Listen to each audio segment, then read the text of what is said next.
Ibu izin menyampaikan terkait usulan kenaikan pangkat anumerta bagi mantan Kadisnaker Transjabar Dr. Andistepi Wawan Darmawan SHMKM. Kenapa kita akan usulkan? Karena kalau melihat dari peraturan BKN nomor 4 2020 tentang pedoman kriteria penetapan kecelakaan kerja, cacat dan penyakit akibat kerja serta kriteria penetapan tewas bagi pegawai aparatur sipil negara sudah memenuhi, Bu. Kan kalau dari kronologis kejadian laporan singkat kematian almarhum, kegiatannya adalah olahraga bersama dalam rangka peringatan HUT RI ke-80. Terus kronologisnya adalah pada saat istirahat setelah bermain tenis meja perseorangan, beliau pingsan dan dibawa ke rumah sakit Edelweiss dan pada pukul 12.13 dinyatakan meninggal dunia. Nah, kalau melihat peraturan dari BKN bahwa kriteria tewas terpenuhi di pasal 30 huruf A nyatakan pada saat waktu kerja meninggal dunia dalam menjalankan tugas kewajibannya. Pasal 31 ayat 1 huruf A akibat langsung dari menjalankan tugas jabatan dan berada di lingkungan kerja. Itu kan kejadiannya di kantor. Kemudian kriteria yang ketiga pada saat melaksanakan tugas dan tanggung jawab itu di pasal 31 ayat 2 huruf E langsung dibawa ke dokter atau rumah sakit dan tidak lebih dari 24 jam. Kemudian meninggal dunia tanpa melihat penyebab dari penyakit yang dideritanya. Jadi sudah sangat memenuhi kriteria tewas. Kemudian kaitannya nanti dengan persyaratan, kalau istilahnya tewas, Bu. Gitu ya? Iya, istilah di Perka BKN-nya. Kriteria Tewas ya. Kemudian persyaratan penetapan tewasnya kita sudah siapkan, Bu, keputusan pangkat, kemudian keputusan pengangkatan pertama, surat kematian dari dokter, laporan kronologis yang dibuat oleh teman-teman di kepegawaian sedang kita susun, kemudian surat dari rumah sakit juga kita masih menunggu kronologis kaitan medisnya belum, Bu. Belum, kita tinggal menunggu kabar. Jadi karena saya yang diwakilkan, nanti pasti saya yang akan mengambil kronologisnya, kemudian daftar susunan keluarga, dan persyaratan lain yang diperlukan. Kemudian setelah itu nanti Ibu sebagai pimpinan unit kerja di tempat ASN yang meninggal dunia mengusulkan penetapan tewas kepada PPK. Nanti mudah-mudahan apabila disetujui, beliau akan mendapatkan manfaat, keluarga beliau bukan almarhum ya, Bu, akan mendapatkan manfaat jaminan kecelakaan yang mengakibatkan tewas itu menurut pasal 36. Ada santunan kematian, kemudian uang duka, biaya pemakaman, dan bantuan beasiswa. Karena memang masih ada yang kuliah yang terakhir. Kalau bantuan beasiswa itu bisa sampai 15 juta, Bu. Kemudian per anak. Jadi hanya sekali dapat. Betul. Kalau santunan kematian kerja? Kalau santunan kematiannya 60% gaji dikali 80 gaji terakhir, dibayarkan satu kali. Jadi berarti gaji terakhir misalnya Bapak 5 juta, anggap 4 juta dikali 80 kali gaji terakhir. Itu kemudian ada uang duka mah 6 kali gaji terakhir. Semuanya dibayarkan satu kali, kemudian biaya pemakaman sumbernya 10 juta. Enggak, dari Taspen. Ini kan Taspen, Bu. Iya, dari Taspen. Taspennya udah ada komunikasi dengan Taspen? Sudah, kalau sekarang kita sedang mengurus yang Taspen hak pensiun. Kalau ini kan beda jalur. Kita mau mengajukan. Ya, mengajukan. Nanti ya, sedang berproses, tinggal menunggu yang kronologis dari rumah sakit karena tetap diminta. Sedangkan dari pihak rumah sakit juga perlu waktu mungkin untuk meyakinkan bahwa itu bisa dikeluarkan, diterbitkan. Kita tinggal menunggu sih, Bu. Dan sekarang yang sudah kita lakukan tadi berkoordinasi dengan BKD. Nanti kalau persyaratan sudah lengkap kita akan koordinasi lagi. Kemudian mengecek lagi persyaratan administrasi. Dan yang jelas kita akan berkoordinasi dengan pihak Rumah Sakit Edelweiss terkait visum karena kok belum keluar. Itu sih, Bu, yang sudah kami lakukan dan mudah-mudahan sih bisa sesuai dengan harapan kita.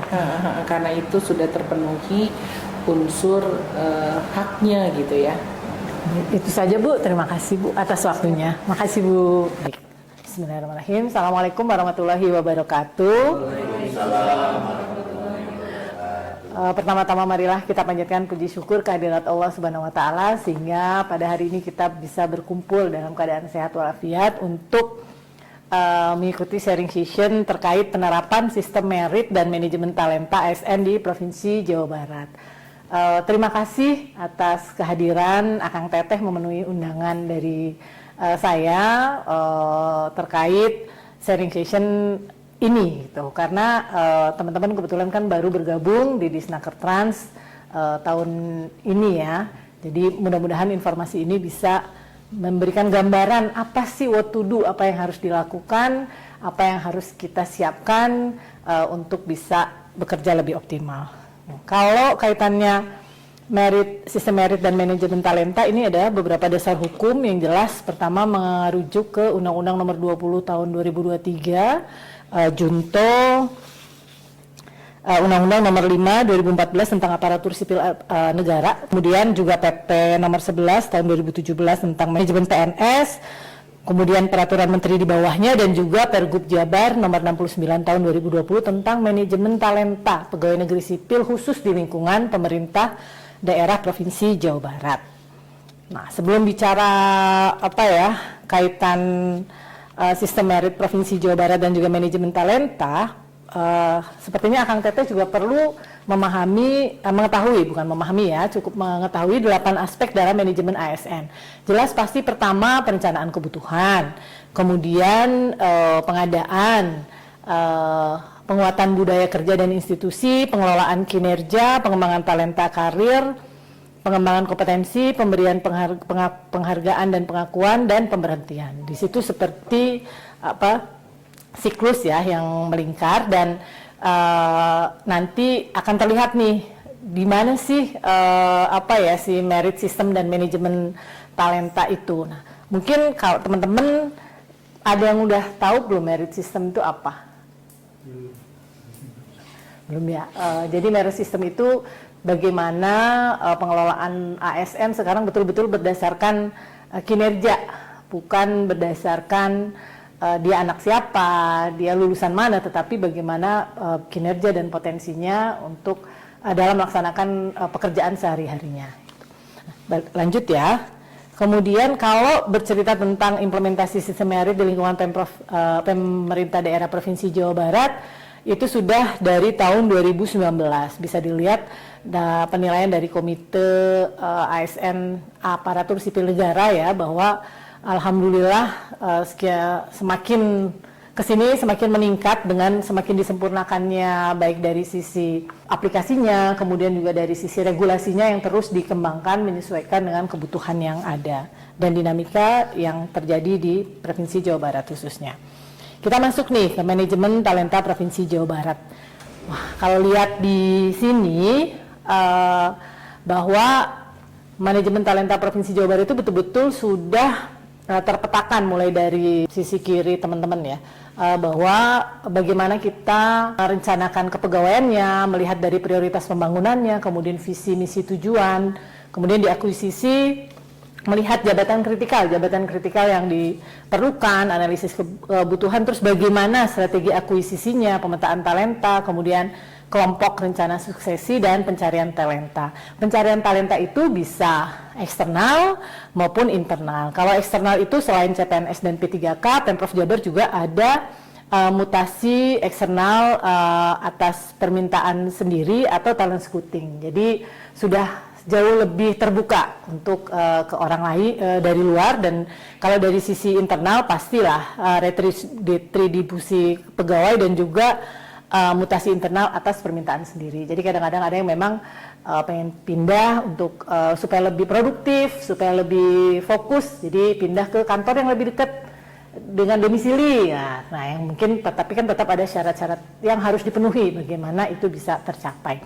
Nah, masuk ke sisi yang tengah. Nah, dari setelah itu dilakukan identifikasi, penilaian, dan pemetaan talenta. Di situ ada prediksi potensialnya, uji kompetensi, rekam jejak. Nah, rekam jejak ini penting nih buat teman-teman apalagi yang masih baru ya, bahwa itu tuh betul-betul menjadi, kalau di marketingnya tuh kayak branding position kita.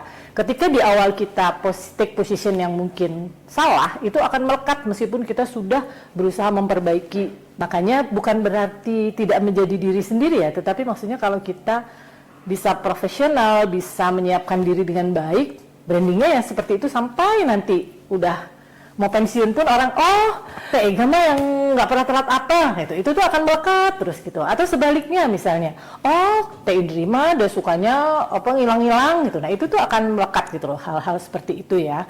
Kemudian di kini ada 9 box talenta yang nanti diukurnya, dilihatnya kenapa masuk ke talenta tertentu itu berdasarkan kinerja dan berdasarkan potensi yang dimiliki oleh seseorang gitu. Nah, ketika nih kalau lihat di sini ya, ada kalau orang yang di box 2, 3, 4, 5, 6 dia berarti memerlukan pengembangan. Di sisi lain juga teman-teman yang dari talent pool, kenapa dia tetap di sini aja, mungkin tidak masuk ke suksesi, nanti dia juga perlu pengembangan. Di sini ada retensinya sampai akhirnya dia ditempatkan. Kalau dia di talent pool, yang masuk talent pool itu yang di box 7, 8, 9, nanti dia untuk rencana suksesi, nanti kemudian ditempatkan. Nah, kalau yang di sini kaitan tadi pengembangan itu kan ada kompetensinya, ada karir, ada kualifikasi. Nah, kalau dari kompetensinya, pemerintah Provinsi Jawa Barat melalui BPSDM itu terus mengembangkan ASN Corporate University gitu kan, bagaimana tidak hanya di BPSDM tetapi juga di seluruh perangkat daerah itu bisa memiliki peran sebagai ASN Corporate University, dan juga ada karir, sekolah kader, dan kualifikasi untuk tugas-tugas belajar. Nah, buat teman-teman nih silakan dimanfaatkan tugas belajar itu supaya bisa tadi menambah figur profil portofolio teman-teman sehingga bisa ke box yang lebih tinggi gitu ya. Di sini nih mulai nih pemetaan talenta PNS Jawa Barat. Nah, kalau tadi kan lebih detail lagi bahwa penentuan seseorang masuk ke box talenta yang nomor berapa itu tergantung kepada di kinerjanya. Kalau kinerja itu penilaian berdasarkan TRK, kemudian nilai tambah itu apabila dia berprestasi. Nanti ada di penjelasan berikutnya ya. Kemudian kalau di potensi itu emang udah dari yang bersangkutan masing-masing. Nah, ini yang sebetulnya potensi itu makanya disebut potensi ya. Kita betul-betul bisa mengeksplor diri kita bagaimana supaya potensi itu bisa terus ke arah yang maksimal gitu. Meskipun kalau di sebaran normalnya pemeringkatan potensial melakukan perhitungan kuantitatif dari analisis dari indikator kompetensi, potensi, kualifikasi. Nanti ada di penjelasan berikutnya. Nah, dari situ nilai kinerja itu didapatkan berdasarkan dari penilaian TRK yang terdiri dari SKP dan juga perilaku. Jadi perilaku tuh ternyata kan tetap menjadi poin penting dalam pemetaan talenta PNS Jawa Barat. Nah, tadi kan ada sumbu yang potensial nih, yang bawah ya, sumbu X-nya nih. Nah, di sumbu X itu indikatornya itu ada tadi kompetensi penilaiannya ya, yang dia masuk sumbu X itu kompetensi manajerial, teknis, sosiokultural, kemudian potensi nih ada kemampuan intelektual. Itu mau udah dari sononya ya, meskipun bisa dikembangkan. Kemampuan berpikir kritis dan strategis juga itu sesuatu yang bisa kita latih. Kemampuan menyelesaikan permasalahan juga kalau kita mau itu pasti bisa terus belajar. Motivasi, komitmen jelas dari diri sendiri. Self awareness, kemudian kecerdasan emosional, kemampuan interpersonal, kapabilitas berpikir, sikap kerja, dan karakter. Yang memang kalau orang yang tidak mau berkembang mah dia pasti bilang, saya mah udah ditakdirkan segini-gininya nggak akan mampu, Bu. Saya mah bisanya juga cuma ngetik, ya udah ngetik aja. Saya mah kalau dipaksa ke yang lain bisa langsung migrain, bisa langsung sakit. Nah, jangan buang jauh-jauh pikiran seperti itu, bahwa di potensi ini bisa dikembangkan loh, bisa menjadi tadi, dan nilainya juga 40% mendukung ke nanti penentuan di box talenta. Dan terakhir kualifikasi. Nah, apalagi ini, kalau ini kan jelas pendidikan, yang masih S1 kejar deh S2, S3. Diklat, penugasan, diklat. Ayo, kalau ada kesempatan dimanfaatkan, diambil. Kalau perlu yang memang berbayar didiskusikan, dikomunikasikan ke pimpinan masing-masing supaya nanti pimpinannya bisa menyampaikan ke sekretariat. Kita bisa rancang tuh. Tahun depan harus ada untuk pegawai ini, dia diklatnya mesti bayar nih di luar gitu supaya bisa disiapkan. Nanti itu tugas kami di kepegawaian menjembatani hal ini gitu dengan pimpinan. Nah, tadi sumbu X ya. Sumbu Y ini sudah jelas berdasarkan apa yang sudah kita lakukan, melihat dari kinerja pegawai. Yang kinerja pegawai itu ada 60% dari TRK, kemudian 40% dari perilaku. Jadi memang ini kan jadinya 120% nih, karena yang TRK 100, yang 20 dari penghargaan sebagai pengungkit. Nah, kalau di sini kalau teman-teman perhatikan kan ya, perilaku itu juga menjadi aspek penting, karena kita juga ingin ASN yang ada tuh nggak hanya cerdas secara intelektual ya, tetapi dia juga cerdas emosional. Kenapa? Karena kita kan melayani kepada masyarakat. Jadi harus betul-betul bisa perilaku capaian kehadiran. Kenapa? Loh, itu kan jadi contoh. Kita bagaimana bisa melayani dengan optimal kalau kita sendiri tidak bisa maksimal dalam melaksanakan yang menjadi tugas kita. Kemudian ada penilaian peer review. Kalau penilaian peer review ada yang bilang kan, wah itu mah tergantung subjektivitas. Enggak juga, tetap akan bisa terlihat lah ketika ada misalnya orang memang tidak suka kepada kita, kan mungkin yang nggak suka paling 1-2 orang. Nggak mungkin sekantor nggak suka, kecuali memang keterlaluan gitu ya. Tapi setidaknya itu yang jadi buat motivasi teman-teman untuk tetap melakukan yang terbaik gitu ya. Nah, ada juga di 20% sehingga nilainya itu kan 120 ya kalau dilihat, adalah penghargaan dari internasional, nasional. Jadi mungkin kalau teman-teman memang punya potensi-potensi lain, apalagi kalau ada hubungannya dengan mungkin tidak spesifik ke Nakerland tetapi lebih ke kontribusi pembangunan Jawa Barat, bisa disampaikan. Kemudian juga ada nih kalau mau lebih daripada kalau itu kan agak nyesuaikannya susah ya gitu kan nge-matchinnya, PNS berprestasi. Ini biasanya kan ada pengumumannya, ada kesempatan coba kalau merasa pede, merasa berani, coba saja untuk mengikuti gitu loh. Tetap balik lagi harus dari kitanya pede enggak gitu loh. Kadang kan kita suka kalau merasa punya prestasi, nanti kata orang lain, gitu doang kok mau diajukan. Enggak, padahal tidak. Itu kan yang tahu kan kita gitu loh. Yang tahu bahwa itu bisa kita klaim sebagai prestasi atau tidak kan kita. Orang lain kan nggak tahu gitu loh. Orang lain kan tidak terlalu memahami sedalam itu gitu kan.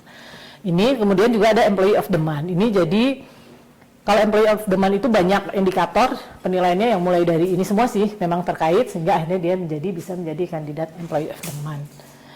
Berikutnya, nah kalau tadi itu teman-teman tuh bisa masuk ke dalam box-box ini, dari mana sih sumbernya gitu kan. Kalau tadi kan yang saya jelaskan dari potensial dan kinerja, tetapi itu tuh dari mana sumbernya itu kan. Ternyata pengolahannya itu di sini. Nah, di sini mungkin teman-teman kadang kan nggak apa-apa nanti kalau ditagih dari teman-teman kepegawaian barulah melengkapi. Contohnya yang pertama nih, kualifikasi pendidikan, diklat, penugasan, masa kerja, jenjang pendidikan, riwayat diklat, penugasan, yang semuanya ada di Siap Jabar. Kadang kita suka lupa nih update Siap Jabar. Nah, mumpung teman-teman kalau masih baru-baru kan habis diklat ini langsung masukin, habis latsat langsung masukin, takut lupa gitu. Kemudian di sisi kompetensi juga, jadi ada 1, 2, 3, 4, ada 4 yang akhirnya menjadi sumber informasi yang kemudian diformulasikan sampai akhirnya memutuskan seseorang masuk ke box yang mana gitu kan. Nah, kemudian yang kompetensi juga, jadi tadi assessment questionnaire peer review, kemudian kalau di teknisnya ada sertifikat PBJ. Kalau teman-teman ada kesempatan kan suka ada tuh informasi siapa yang mau ikut sertifikat PBJ, ikut aja gitu. Kenapa? Bukan, kadang kan suka pada GR-nya, nggak mau nanti ditunjuk jadi pejabat pengadaan, nanti rempong, ini nggak, singkirkan dulu. Yang penting kita punya kualifikasi lain yang melengkapi portofolio kita. Kalau jadi bismillah, itu aja kan belum tentu kepanggil gitu kan, ketika kita daftar juga belum tentu kepanggil. Kadang suka pada GR gitu kan, nggak mau duluan, padahal kenapa nggak dicoba dulu. Nah, kemudian sumbuye. Nah, ketika kinerja, nah di sini tetap kinerja perilaku, kemudian data apresiasi. Jadi nah ini semua yang akhirnya memunculkan seseorang tuh ada di box yang mana gitu. Jadi begitulah gambaran sistem merit dan manajemen talenta yang ada di pemerintah Provinsi Jawa Barat. Mudah-mudahan teman-teman nih yang masih baru, jadi kan kebayang apa nih, what to do, apa yang harus saya lakukan. Saya pengen berkarir seperti apa, saya pengen menjadi kemana gitu ke depannya, 10 tahun lagi, 20 tahun lagi, itu bisa teman-teman bisa mulai dari sekarang gitu loh. Mulai dari tadi kan udah tahu bahwa kalau saya mau begini ketika supaya saya bisa berkarir, saya bisa berkembang, berarti saya harus masuk ke box yang mana. Ketika saya tiba-tiba begitu lihat di Siap Jabar, box Anda sekian gitu kan, berarti saya mesti gimana nih gitu. Nah, itu tuh dari Pemprov Jabar sendiri ada tadi di belakang ada yang disebut OAC, Online Assessment Center. Jadi bisa kalau teman-teman di TRK itu kan ada yang buat konsultasi dan lain sebagainya. Nah, bisa dari situ diskusi, nanti biasanya kita akan dipanggil ke gerah merit nanti oleh para asesor yang memang kompeten di bidangnya, nanti dibantu. Kenapa nih kamu gitu kan masih di sini? Oh mungkin bisa didorong dengan begini. Oh mungkin bisa didorong begini. Jadi tidak menutup kemungkinan misalnya masih baru tapi dia sudah di box talenta sekian yang nomornya tinggi ya karena memang poin-poin untuk portofolionya sudah dia penuhi gitu loh. Jadi dinilai di sini dia bagus, kemudian juga dari sisi potensi yang dia miliki sudah berkembang gitu. Itu mungkin bisa lebih, barangkali ada yang mau ditanyakan, kita bisa diskusi. Baiklah, Mangga, mungkin ada yang mau bertanya atau diskusi. Izin, Bu. Silahkan. Ya, perkenalkan Bu, nama saya Ege dari Sekretariat. Izin bertanya tadi Bu, yang Ibu jelaskan mengenai box talent kan ada angka-angkanya gitu ya Bu. Nah, apa sih keuntungan kita ada di box yang tinggi atau yang rendah, dan apakah kalau kita nih Bu ngerasa kita udah kompetensinya oke, dan apa ternyata pas kita bisa lihat tuh, kalau nggak salah yang lihatnya kita sama di BKD ya Bu ya.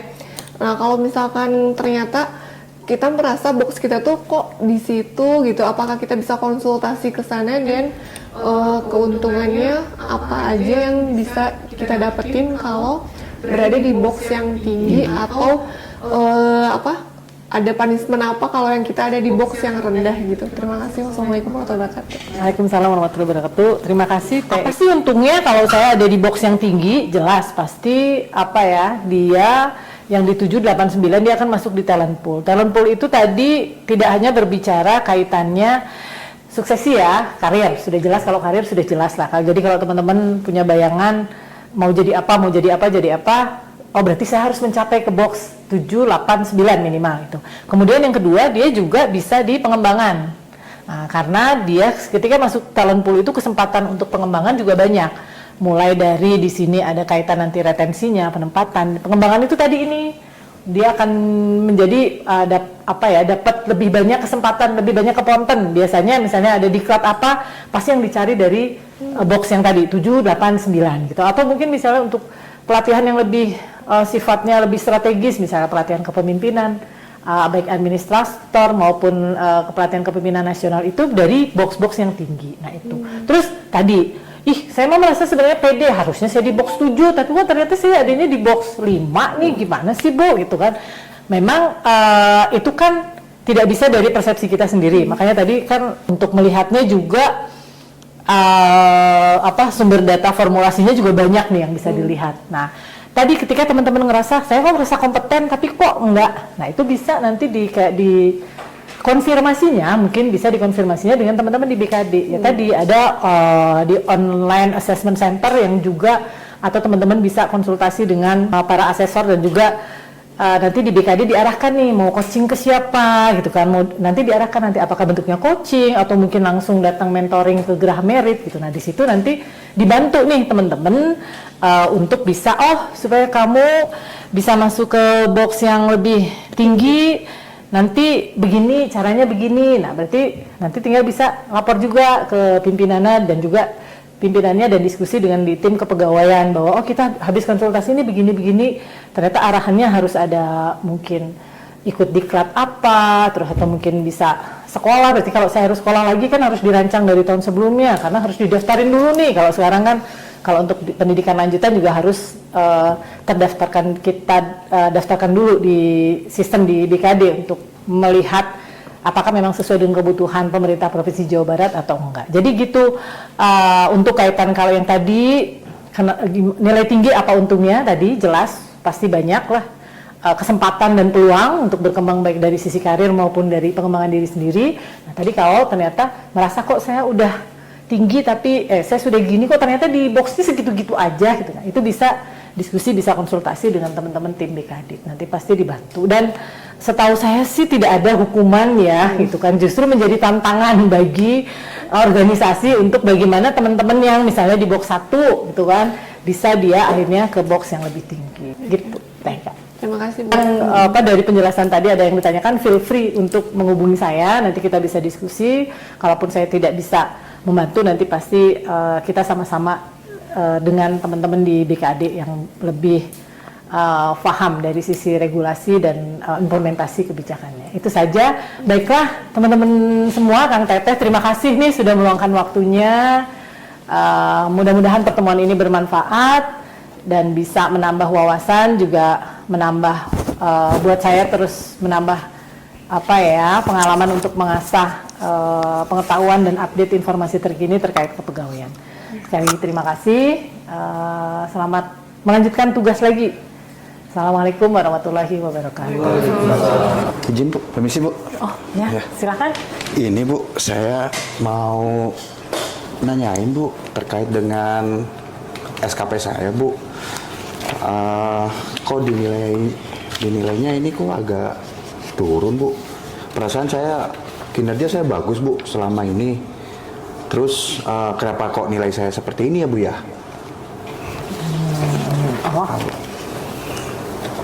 Mas Helmi ya. Iya Bu.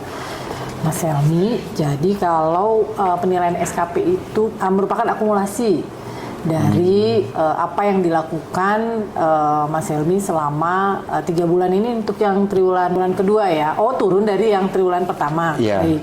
Nah, kalau dilihat dari dibandingkan sebelumnya, ternyata kalau dilihat kedalamannya tuh ada beberapa Mas dari sisi kinerja nih tidak maksimal. Jadi ketika di IKI ada, waktu itu saya ingat ada yang memang tidak diselesaikan semuanya.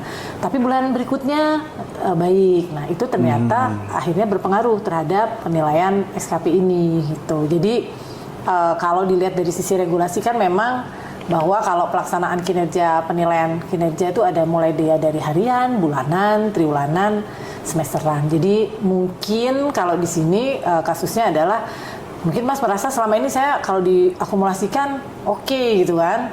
Padahal ternyata begitu dilihat kedalamannya ada di laporan di bulanannya mungkin yang tidak sebagus yang bulan sebelumnya atau bulan berikutnya, sehingga berpengaruh nih akhirnya kepada penilaian di di SKP di triwulan 2 ini. Jadi kalau memang memang ingin diperbaiki di bulan berikutnya atau memang ingin ini diperbaiki minimal biar sama ya kayak yang semester kemarin. Betul Bu. Berarti Mas harus janji nih harus bisa lebih disiplin sama diri sendiri kaitannya untuk pencapaian kinerjanya supaya nilainya bisa stabil di setiap bulan itu, pelaporannya sesuai sehingga akumulasinya juga bisa berjalan dengan sesuai harapan gitu. Nah nanti berarti karena kalau yang saya lihat Mas sudah mau nih untuk memperbaiki, mungkin nanti bisa lanjut banding di aplikasi. Udah tahu kan ya, caranya? Caranya kayak gimana Bu? Nah ini contoh yang di saya ya. Nanti di yang menu utama, kemudian di sini ada komunikasi. Baik.